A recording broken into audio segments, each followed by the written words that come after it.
Halo guys, jumpa lagi bersama Neva in Family Group Neva Host. Bagaimana kabar kalian?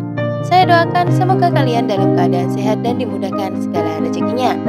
Kali ini saya akan membawakan alur film Symbiose Season 5 Part 2 episode ke-5, di mana Hari dan keluarganya sedang berkemah di sebuah tempat dekat waduk. Sayangnya, perkemahan itu tidak berjalan sempurna karena orang tua Hari ditangkap oleh makhluk. Bagaimana cerita lengkapnya? Langsung saja yuk, check it out.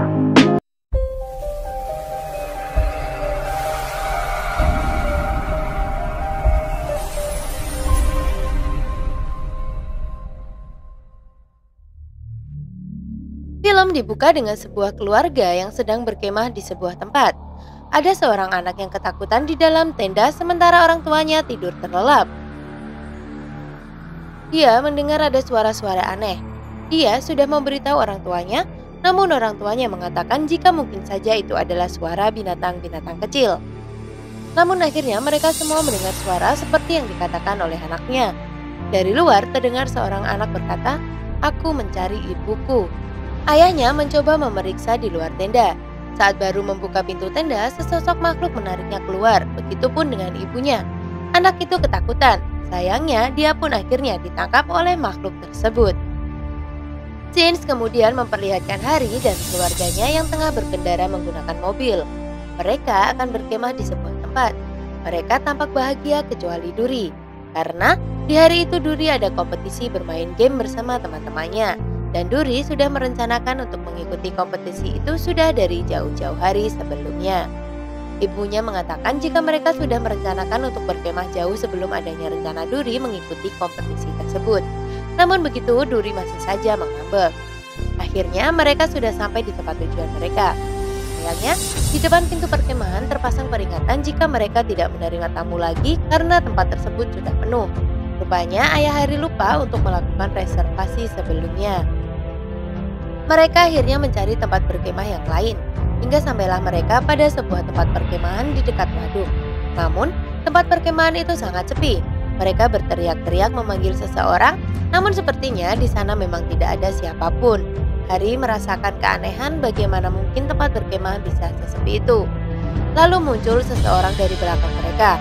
Ayah Hari meminta izin untuk berkemah di sana. Ayah Hari mengira jika orang tersebut adalah pemilik dari tempat perkemahan itu. Ibu Hari bertanya apakah ada tempat perkemahan lain di sekitar sana. Laki-laki itu mengatakan jika tidak ada, apalagi jalan juga sudah diblokir. Dia juga menambahkan jika matahari hampir terbenam. Jika mereka tetap melakukan perjalanan, mereka bisa tersesat dan sesuatu yang menakutkan bisa saja terjadi.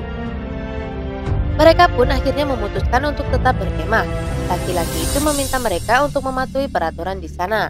Pertama, tidak boleh mendirikan tenda di dekat air. Kedua, setelah matahari terbenam, tidak boleh meninggalkan perkemahan, jangan keluar kemanapun. Ketiga, jika mendengar suara-suara aneh di malam hari, harap diabaikan. Ketiga aturan tersebut harus dipatuhi agar mereka tetap aman. Setelah mereka membaca peraturan tersebut, pria itu berpamitan pergi. Mereka kemudian mendirikan tenda, kecuali Duri yang sepertinya sangat tidak menikmati acara berkemah keluarga. Setelah tenda itu terpasang, ayah mereka akan pergi memancing. Hari dan Duri memperingatkan ayahnya untuk tidak pergi karena matahari hampir terbenam. Namun ayah mereka mengatakan jika dia akan mendapatkan ikan sebelum matahari terbenam. Kemudian dia pergi. Ayah Hari sudah sampai di waduk. Dia mempersiapkan galahnya. Dia tidak menyadari jika ada sosok yang mengawasinya dari dalam air. Namun sampai matahari terbenam, ayah Hari belum mendapatkan satu ikan pun. Sementara itu di tenda, Hari akan mempersiapkan makan malam. Hari meminta bantuan Duri, namun Duri masih sibuk dengan gamenya. Hari memarahi Duri karena Duri terus marah dan merengek. Ayah Hari masih belum mendapatkan satu ikan pun, hingga dia dikagetkan oleh pria tadi yang menghampirinya. Dia memarahi ayah Hari karena pergi meninggalkan perkemahan ketika matahari telah terbenam. Lalu tiba-tiba kail ayah Hari ditarik oleh sesuatu. Sepertinya itu adalah ikan yang sangat besar. Namun tidak seperti yang diharapkan, itu adalah makhluk yang menyeramkan yang kemudian menangkap ayah Hari. Karena ayahnya tidak kunjung datang, ibu Hari memutuskan untuk menyusulnya. Saat berjalan, ibu Hari tersandung sebuah tali yang sangat panjang. Dia merasa aneh bagaimana tali seperti itu bisa ada di sana. Ibu Hari memasuki kabut ke arah waduk dengan memanggil nama suaminya. Karena kabut semakin tebal, Hari memilih untuk mencari orang tuanya dengan berbekal sebuah senter. Hari berpamitan kepada Duri, namun Hari dibuat kesal lantaran Duri yang terus saja bermain game. Hingga akhirnya dia juga memutuskan untuk mencari orang tuanya. Di tengah jalan, kakinya justru dipegangi oleh makhluk. Sementara itu, Ibu Duri sudah sampai di waduk. Dia memanggil-manggil nama suaminya. Namun yang datang justru pria penjaga di sana. Dia mengatakan, kau juga telah melanggar peraturan. Lalu makhluk pun menangkap Ibu Hari. Beralih kepada Duri, makhluk yang memegangi kaki Duri tadi nampak menyeramkan. Hari datang tepat waktu untuk menolong Duri. Saat menarik Duri, Hari tersandung tali yang dilihat ibunya tadi, sehingga membuat mereka terjatuh. Makhluk itu tidak berani melewati tali tersebut. Rupanya itu adalah tali yang sudah diberikan mantra. Saat Hari dan Duri berpikir mengenai tali tersebut, mereka mendengar teriakan ibunya. Hari dan Duri kemudian berlari ke arah waduk. Sesampainya di sana, mereka langsung diserang oleh makhluk. Makhluk itu membawa orang tua mereka bersamanya, sehingga Hari tidak bisa menyerang makhluk itu menggunakan bola makhluk miliknya karena bisa melukai orang tua mereka.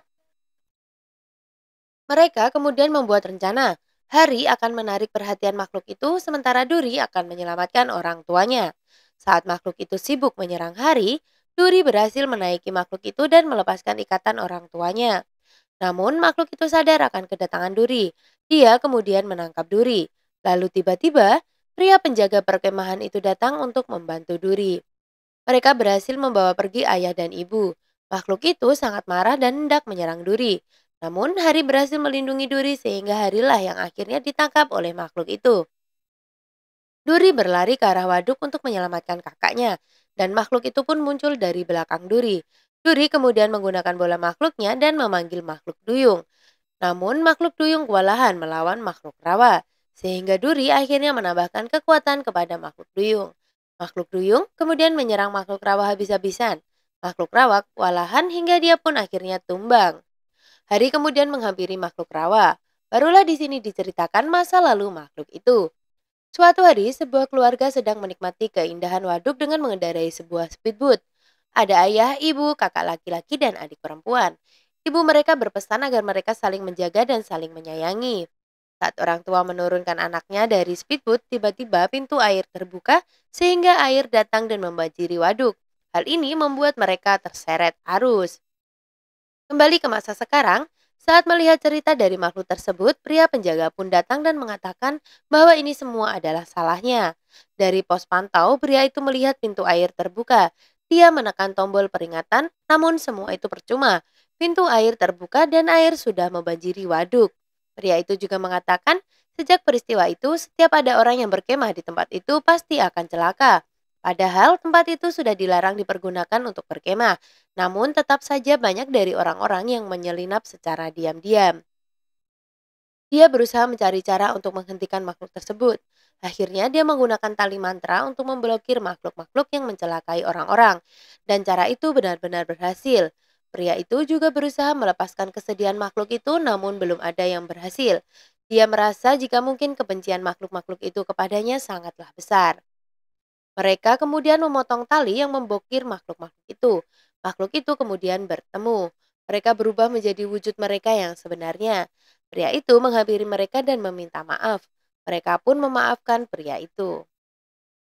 Makhluk itu berpesan kepada Hari dan Duri untuk saling menjaga satu sama lain. Inilah makhluk rawa. Esok harinya, ayah dan ibu terbangun dari tidurnya. Mereka mengira jika mereka sedang mimpi buruk. Di luar tenda, Hari dan Duri sudah menyiapkan banyak makanan. Mereka makan dengan ditemani pemandangan waduk yang sangat indah. Dan film pun selesai. Nah, sekian dulu alur film kali ini. Mohon maaf bila ada salah kata. Terima kasih sudah menonton sampai akhir. Tak bosan, saya ingatkan untuk like jika suka, komen, share, dan subscribe. Bye-bye.